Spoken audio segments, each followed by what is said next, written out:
நான் உங்கள் சிப்பிப்பாறை ஜோதிடரசு ஆதிராகவன் ஜெயபாலாஜி. உங்களுடைய ஜாதகத்தில் மேசத்தில் கேது இருந்தால் அதனுடைய தாக்கங்கள் குறைவதற்கு விநாயகர் கோவிலில் செவ்வாய்க்கிழமை விநாயகர் கோவிலுக்கு வந்து என்ன சொன்னான்னா செவ்வாய்க்கிழமை போகணும்.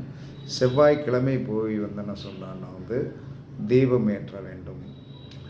தீபம் ஏற்றினாலும் சரி அல்லது சூடன் ஏற்றி விநாயகர் கேதுவோடைய காயத்ரி மந்திரத்தை வந்து என்ன சொன்னான்னா 7 முறை சொல்லி வர உங்களுக்கு மேசத்தில் கேது இருக்கின்ற தோஷம் கண்டிப்பாக குறையும். அதனால் வருகின்ற விளைவுகள் குறையும்.